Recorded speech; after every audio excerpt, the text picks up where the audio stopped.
નમસ્તે વિદ્યાર્થી મિત્રો, આજે આપણે જોવાના છે equivalent circuit of single phase induction motor. Single phase induction મોટરને સર્કિટના ફોર્મમાં કઈ રીતે આપણે રિપ્રેઝન્ટ કરી શકીએ એ આપણે શીખવાના છે. સૌથી પહેલા જ્યારે આપણે ઇન્ડક્શન મોટર ભણતા હતા ત્યારે આપણે જોયું હતું કે ભાઈ ઇન્ડક્શન મોટરની બધી જ વસ્તુઓ સેમ ટુ સેમ ટ્રાન્સફોર્મર જેવી છે, ખાલી ટ્રાન્સફોર્મરમાં સેકન્ડરી ફિક્સ હોય છે અને અહીંયા આપણું જે રોટર જેને આપણે સેકન્ડરી કહીએ છીએ એ રોટેટિંગ હોય છે. અને એટલા માટે ઇક્વિવેલન્ટ સર્કિટની આપણે જ્યારે શરૂઆત કરીએ તો ટ્રાન્સફોર્મર અને ઇન્ડક્શન મોટર બંનેની ઇક્વિવેલન્ટ સર્કિટ કેવી આવે છે? સેમ આવે છે. તો સૌથી પહેલા હું ડ્રો કરવાની શરૂઆત કરું. તમે અહીંયાથી સપ્લાય વોલ્ટેજ આપશો એટલે સૌથી પહેલા તમારા પાથમાં શું આવશે? અહીંયા આવશે R1 કે જેને આપણે સ્ટેટર વાઇન્ડિંગનો રેઝિસ્ટન્સ કહીએ છીએ. ત્યારબાદ અહીંયા આવશે X1 કે જેને આપણે લીકેજ રિએક્ટન્સ તરીકે ઓળખીએ છીએ. તો અહીંયા આવશે આપણો લીકેજ રિએક્ટન્સ, આ આપણો સ્ટેટર વાઇન્ડિંગ રેઝિસ્ટન્સ.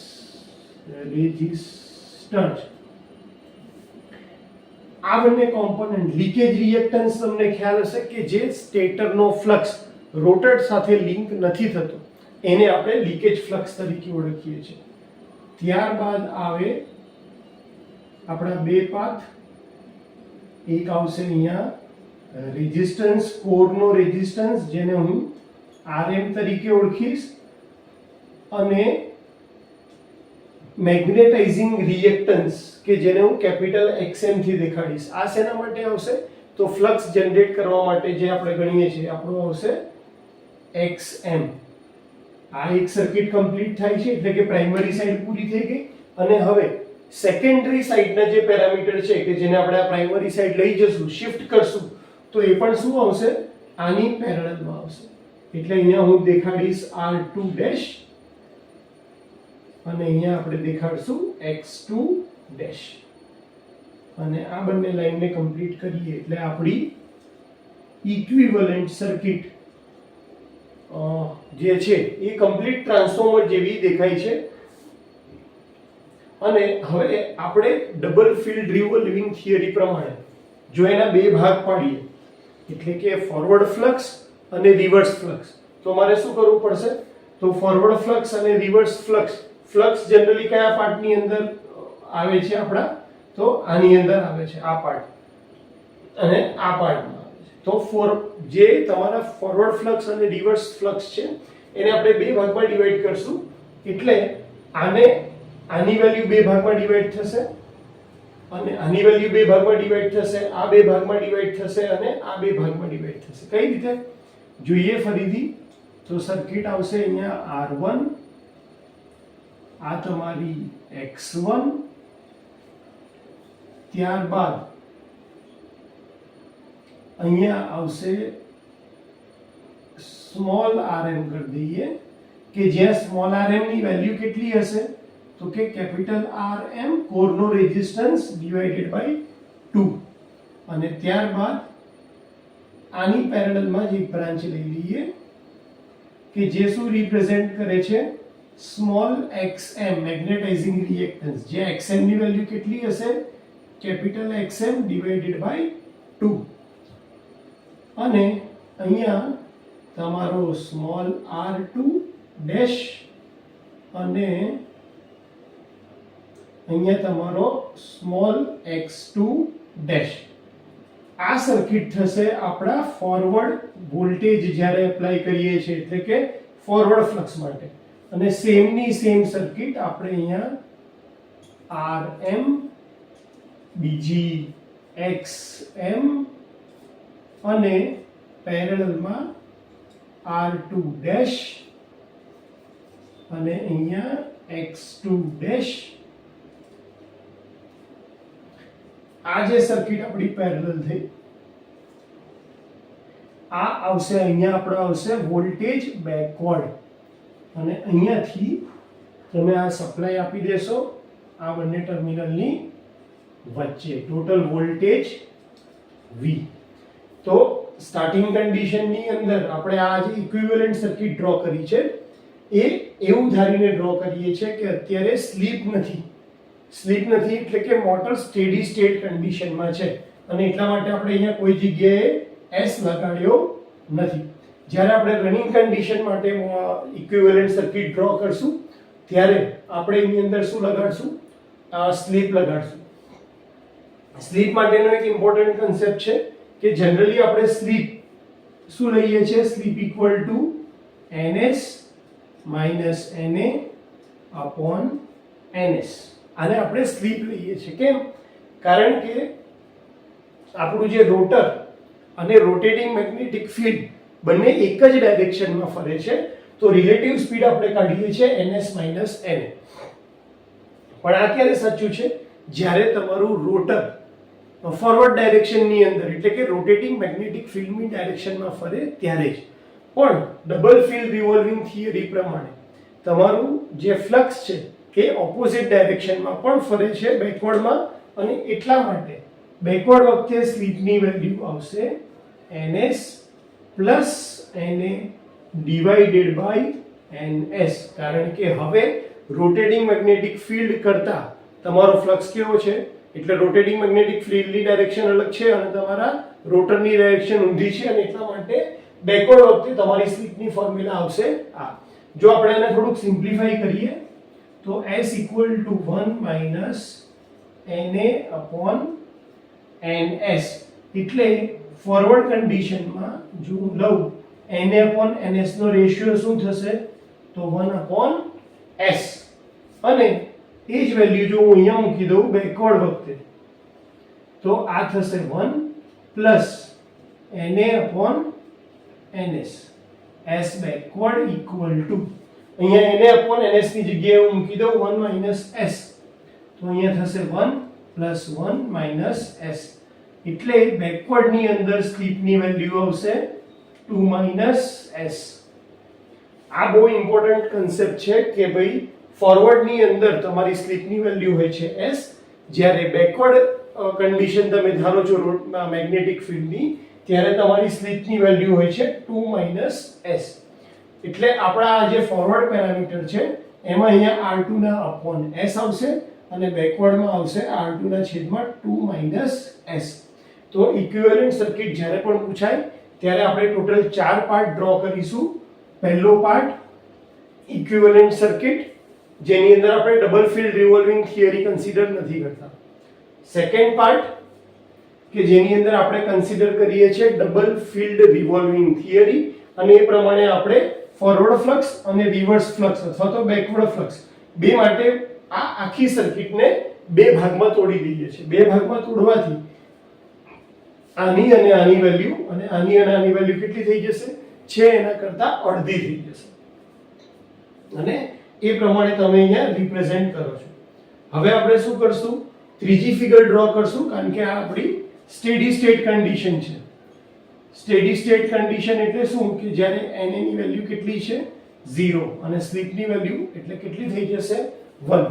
એટલા માટે આપણે અહીંયા કોઈ જગ્યાએ અત્યારે સ્લીપ રિપ્રેઝેન્ટ કરતા નથી. થર્ડ પાર્ટની અંદર આપણે સ્લીપ રિપ્રેઝેન્ટ કરશું. ચલો હવે આપણે ત્રીજો પાર્ટ જોઈ લઈએ.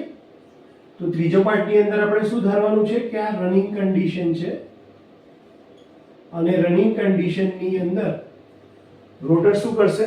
ફરવાનું ચાલુ કરશે. રોટર ફરવાનું ચાલુ કરશે એટલે પિક્ચરમાં સ્લીપ આવશે.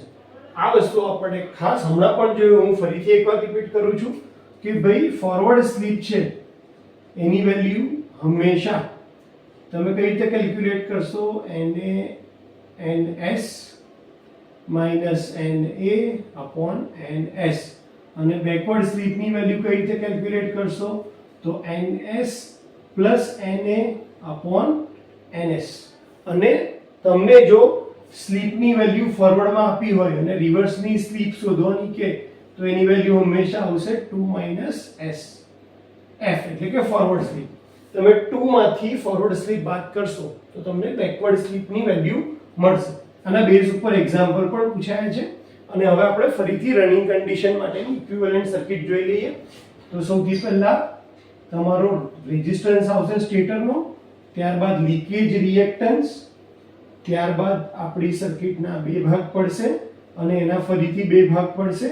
એક આવશે Rm એટલે કે સ્ટેટરનો રેઝિસ્ટન્સ અને મેગ્નેટાઇઝિંગ રિએક્ટન્સ Xm, અને અહીંયા આવશે આપણો સેકન્ડરી વાઇન્ડિંગનો રેઝિસ્ટન્સ રિફર ટુ પ્રાઇમરી, જેને આપણે R2 ડેશ કહીએ છીએ, ડિવાઇડેડ બાય શું આવશે, કારણ કે હવે સ્લીપ પિક્ચરમાં આવી છે એટલા માટે, અને અહીંયા નીચે આવશે Xm. આ તમને ખ્યાલ હોય તો આપણે 3 ફેઝની ઇક્વિવેલન્ટ સર્કિટમાં પણ કર્યું હતું કે આપણે Xm ને ઇન્ડિપેન્ડન્ટ કરી દીધો તો સ્લીપથી અને રોટર રેઝિસ્ટન્સ સાથે સ્લીપને એસોસિએટ કર્યું. ઓકે, એટલે આ એક પોર્શન થઈ ગયો આપણો ફોરવર્ડ વાળો. એટલે અહીંયાના જે વોલ્ટેજ હશે એને આપણે કહેશું Vf. હવે બીજી સર્કિટ ડ્રો કરવાની હોય તો સેમ આના બે પાર્ટ પાડી, અગેન અહીંયા Rm, અહીંયા Xm, અહીંયા R2 ડેશ. હવે સ્લીપની વેલ્યુ શું આવશે તો કે S minus 2 minus S, અને નીચે આવશે X2, અહીંયા પણ સોરી X2, અહીંયા પણ આવશે X2 ડેશ, બંને આવશે ડેશ. અને અહીંયા આપણે આ સર્કિટનો ટર્મિનલ અને આ સર્કિટની વચ્ચે સપ્લાય વોલ્ટેજ આપી દઈએ છીએ V. આને કહીએ છીએ Vf, આટલા વોલ્ટેજને કહીએ છીએ V બેકવર્ડ, એટલે આવશે VB.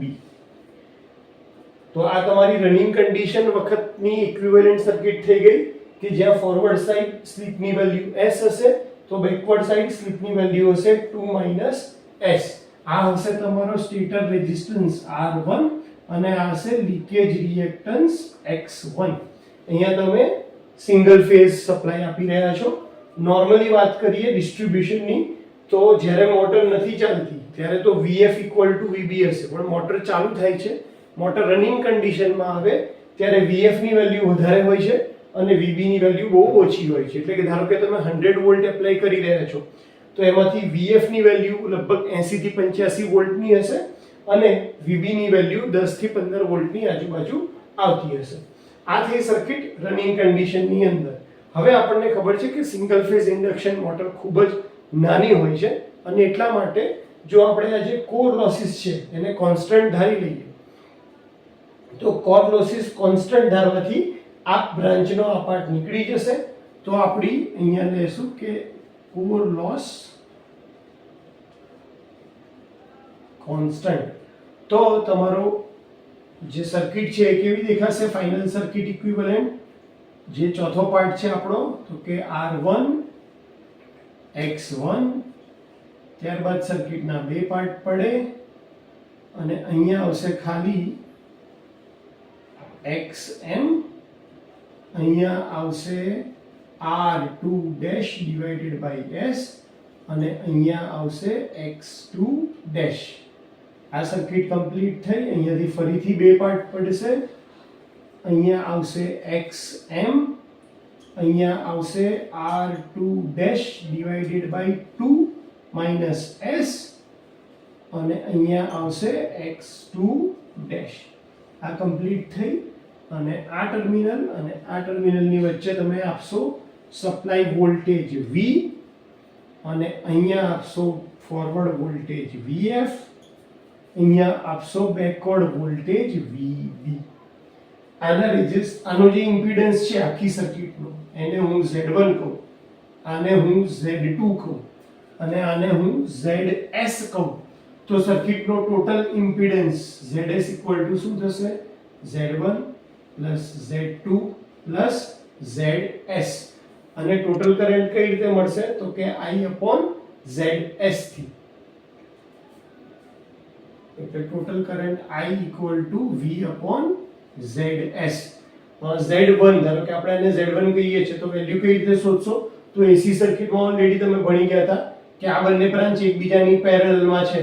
એટલે એક સિમ્પલ એક્ઝામ્પલ આપું તો Xm અને આ બંનેનું શું થશે અહીંયા તો કે r2 સ્મોલ r2 છે તો r2 dash divided by s plus x2 આ બંનેનું મલ્ટીપ્લિકેશન નીચે શું આવશે xm plus r2 dash divided by s plus x2 તો પેરેલલ બ્રાન્ચને સોલ્વ કરવા માટે આપણે આ જે ફોર્મ્યુલા યુઝ કરતા હતા કે બંનેનું મલ્ટીપ્લિકેશન છેદમાં બંનેનો સરવાળો તો આ યુઝ કરી દેશું આપણે અને આ રીતે તમે બાકીના પેરામીટર્સ જે છે એક્ઝામ્પલના ફોર્મમાં સોલ્વ કરી શકો છો તો હોપ કે તમને આ આખી ઇક્વિવેલન્ટ સર્કિટ ખ્યાલ આવી ગઈ હશે કઈ રીતે એને ડ્રો કરવાની એ 4 પાર્ટમાં સર્કિટ ડ્રો થશે પહેલા પાર્ટની અંદર બેઝિક સર્કિટ બીજા પાર્ટની અંદર આપણે ડબલ ફિલ્ડ રિવોલ્વિંગ થિયરીને ધ્યાનમાં રાખીને એના 2 પાર્ટ કરીશું અને એ પાર્ટની અંદર આપણે ધારીએ છીએ કે મશીન સ્ટેડી સ્ટેટ કન્ડિશનમાં છે એટલા માટે એમાં સ્લીપ આવતી નથી ત્રીજા પાર્ટમાં આપણે રનિંગ કન્ડિશન રાખશું હવે રનિંગ કન્ડિશન લેશું એટલે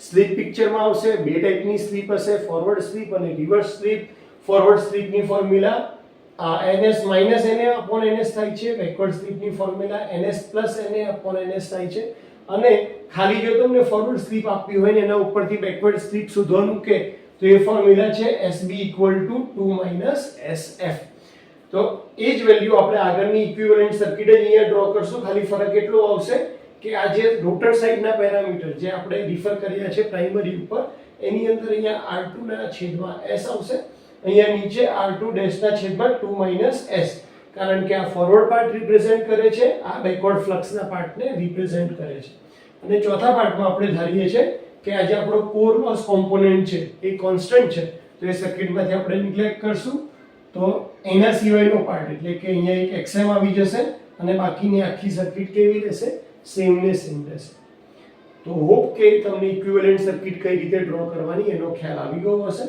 આ થોડો ઇમ્પોર્ટન્ટ કન્સેપ્ટ છે અને ધ્યાન રાખવાનું છે કે કઈ જગ્યાએ આપણે કઈ રીતે સ્ટેપમાં આગળ વધવાનું છે આટલી વખત શાંતિથી સાંભળવા માટે થેન્ક યુ સો મચ